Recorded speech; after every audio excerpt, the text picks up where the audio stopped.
प्रभु को धन्यवाद दिए। आज अध्याय आम गोटे प्रसंग वाक्य शुणा।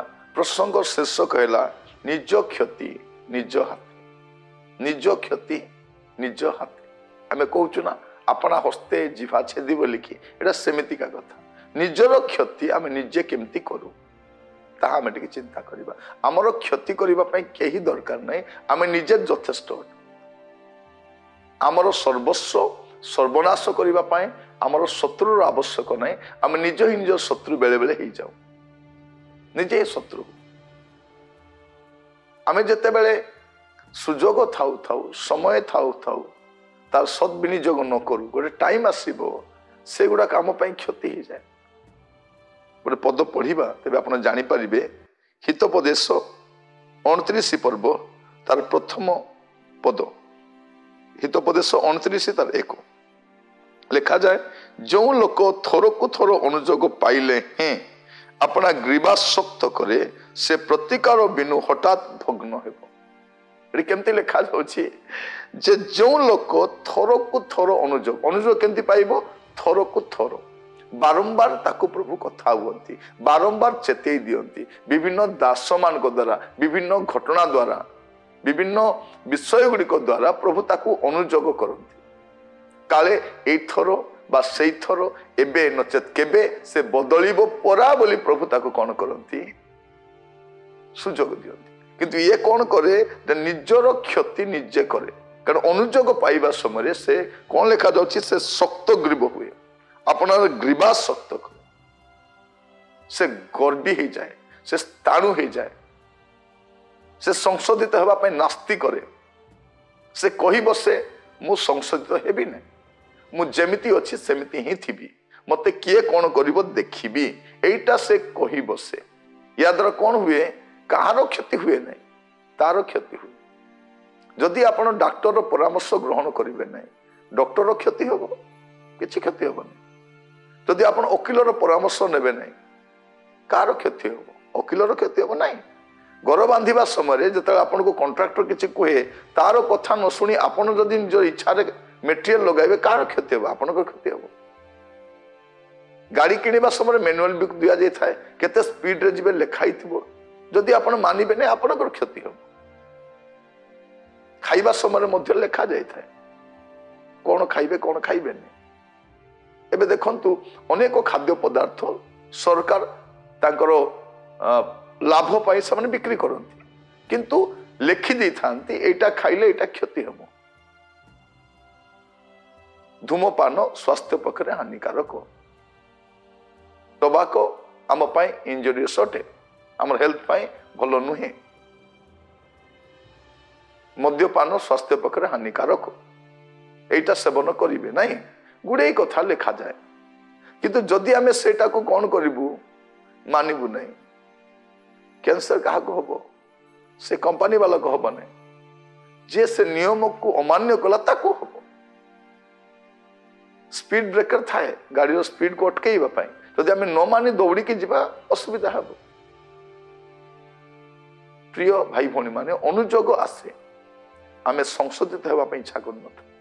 बेले बेले प्रभु आमान को आकट करने चाहते। आप देखी ट्रेन लाइन रे गोटे फाटक थाए, ता ट्रेन आसवा संकेत देले रेड सिग्नल देकी फाटक बंद करा जाए। लोक मान को देखी गली की जीवे, अनेक प्रकार मृत्यु भोग कर तथापि आम शिक्षा ग्रहण करन। आम देश में अनेक नेता मान को बाछीछु, भल लोक मान को बाछीछु, भल शासन पाइछु, किंतु असाधु दुष्ट मान को बाछीछु, आम कष्ट पाइछु। तार परवर्ती पद देखिए, धार्मिक माने वर्धिष्णु हेले लोक माने आनंद करते, भल लोक मैंने आसी शासन कर बड़ हेले लोक खुशी होती, मात्र दुष्ट लोक कर्तृत्व पाइले लोक मैंने आर्तस्वर करते। जो दुष्ट मान हाथ में कर्तृत्व मिल जाए, आम से हाथ में दे दो दायित्व, लोक मैंने हाहाकार करती, चित्कार करती। प्रभु आम को चेतावनी दियंती विभिन्न विषय, आम व्यक्तिगत जीवन विषय भी सैया। जो लोक थर को थर अनुजोग पाइले हैं अपना ग्रीवा शक्त करे से प्रतिकार बिनु हठात भग्न हेबो। प्रतिकार बिनु तो आपण को मु कहिबा पई चाहे, प्रभु जते बेले आपण को मते ଅନୁଯୋଗ କରୁଛନ୍ତି ବିଭିନ୍ନ ବିଷୟରେ ସଂଶୋଧିତ ହେବା ପାଇଁ ପରାମର୍ଶ ଦଉଛନ୍ତି ଚେତାବନୀ ଦଉଛନ୍ତି ବିଭିନ୍ନ ମାଧ୍ୟମରେ ଆମକୁ କହୁଛନ୍ତି ଆମେ ଯଦି ସପ୍ତଗ୍ରୀବ ହେଉ ନିଜର କ୍ଷତି ନିଜେ ହିଁ କରିଥାଉ ଆମର କ୍ଷତି କରିବା ପାଇଁ ବାହାର ଶତ୍ରୁର ଆବଶ୍ୟକ ନାହିଁ ଆମ ଭିତରେ ଗୋଟେ ଶତ୍ରୁ ବସିଛି ଯେ ସପ୍ତଗ୍ରୀବ ହୁଏ ଏ ଆମର ଶତ୍ରୁ ଅଟେ ଲେଖାଯାଉଛି ଆଉ ପ୍ରତିକାର ନଥିବ ପ୍ରତିକାର ବିନୁ ହଠାତ୍ ସେ ଭଗ୍ନ ହେବ ହିତୋପଦେଶ ତାର 1 ପର୍ବ 24 ପଦରେ ଗୋଟେ କଥା ଲେଖାଯାଉଛି ଯେ ମୁଁ ଡାକିଲି ପିଢ଼ି ତୁମେ ମାନେ ନାସ୍ତି କଲ ମୁଁ ହସ୍ତ ବିସ୍ତାର କଲି କେହି ମାନ୍ୟ କଲ ନାହିଁ ମାତ୍ର ତୁମେ ମାନେ ମୋର ସମସ୍ତ ମନ୍ତ୍ରଣା ତୁଚ୍ଛ ଜ୍ଞାନ କଲ ପୁଣି ମୋର କୌଣସି ଅନୁଯୋଗକୁ ଚାହିଁଲ ନାହିଁ ଏହେତୁ ମୁଁ ମଧ୍ୟ ତୁମମାନଙ୍କ ବିପଦ ବେଳେ ହସିବି ତୁମମାନଙ୍କ ଆଶଙ୍କା ଉପସ୍ଥିତ ହେବା ସମୟରେ ମୁଁ ପରିହାସ କରିବି ଯେତେବେଳେ ପ୍ରଚଣ୍ଡ ଝଡ଼ ପରି ତୁମମାନଙ୍କର ଆଶଙ୍କା ଉପସ୍ଥିତ ହେବ ଓ ଘୂର୍ଣ୍ଣିବାୟୁ ପରି ତୁମମାନଙ୍କର ବିପଦ ଆସିବ ସେ ଯେତେବେଳେ କ୍ଲେଶ ଓ ବେଦନା ତୁମମାନଙ୍କ ପ୍ରତି ଘଟିବ ସେତେବେଳେ ସେମାନେ ମୋତେ ଡାକ ପକାଇବେ ମାତ୍ର ମୁଁ ଉତ୍ତର ଦେବି ନାହିଁ ସେମାନେ ଅତି ଯତ୍ନରେ ମୋର ଅନ୍ୱେଷଣ କରିବେ ମାତ୍ର ମୋର ଉଦ୍ଦେଶ୍ୟ ପାଇବେ ନାହିଁ କେତେ ବଡ଼ ବିଷୟ ଲେଖାଯାଉଛି ପ୍ରିୟ ବନ୍ଧୁ ମୁଁ ଆପଣଙ୍କୁ କହିବା ପାଇଁ ଚାହେଁ ପ୍ରଭୁ ଆମ ସମସ୍ତଙ୍କୁ ସୁଯୋଗ ଦିଅନ୍ତି ପ୍ରଭୁ କାହାରିକୁ ଅକାରଣରେ ଦଣ୍ଡ ଦିଅନ୍ତି ନାହିଁ ପ୍ରଭୁ କାହାରିକୁ ହଠାତ୍ ନରକକୁ ପଠାନ୍ତି ନାହିଁ ପ୍ରଭୁ କାହାରି ବିଚାର କରନ୍ତି ନାହିଁ ସେ ଲୋକଙ୍କୁ ସୁଯୋଗ ଦିଅନ୍ତି ଚେତନା ଦିଅନ୍ତି ପରାମର୍ଶ ଦିଅନ୍ତି ଗୁଡ଼ାଏ ବିଷୟ ଜଣାନ୍ତି କିନ୍ତୁ ତାରି ମଧ୍ୟରେ ଯେତେବେଳେ ଆପଣ ତାଙ୍କର କଥା ଶୁଣିବା ପାଇଁ ନାସ୍ତି କରିବେ ସପ୍ତଗ୍ରୀବ ହେବେ ଆପଣ ନିଜର କ୍ଷତି ନିଜେ ହିଁ କରିବେ ଆପଣଙ୍କର କ୍ଷତି କରିବା ପାଇଁ କେହି ନାହିଁ ଆପଣ କାହାକୁ ଦୋଷାରୋପ କରିପାରିବେ ନାହିଁ ଆପଣ କାହାରିକୁ ଅଙ୍ଗୁଳି ନିର୍ଦ୍ଦୋଷ କରିପାରିବେ ନାହିଁ ଯେ ତା ଦ୍ୱାରା ମୁଁ କଷ୍ଟ ପାଉଛି ସେ ମୋର କଷ୍ଟର କାରଣ ଅଟେ ସେ ମୋର ସର୍ବନାଶ ନାଇଁ ନାଇଁ ଆପଣା ହସ୍ତେ ଆପଣ ନିଜର କ୍ଷତି କରିଛନ୍ତି ତେଣୁ ଆଜି ବେଳ ଥାଉ ଥାଉ ଆପଣଙ୍କ ଜୀବନର ଯେକୌଣସି ବିଷୟ ହଉ ପ୍ରଭୁ ଆପଣଙ୍କୁ ଅନୁଯୋଗ କରୁଛନ୍ତି ଅନୁଯୋଗ ଗ୍ରହଣ କରନ୍ତୁ ନଚେତ୍ ପ୍ରତିକାର ବିନୁ ଭଗ୍ନ ହେବେ ପ୍ରଭୁ ଆମମାନଙ୍କୁ ଏ ବାକ୍ୟ ବୁଝିବା ପାଇଁ ସାହାଯ୍ୟ କରନ୍ତୁ ପ୍ରାର୍ଥନା କରିବା ପିତା ପରମେଶ୍ୱର ଆମେ ଆପଣଙ୍କ କତିକି ଆସୁଛୁ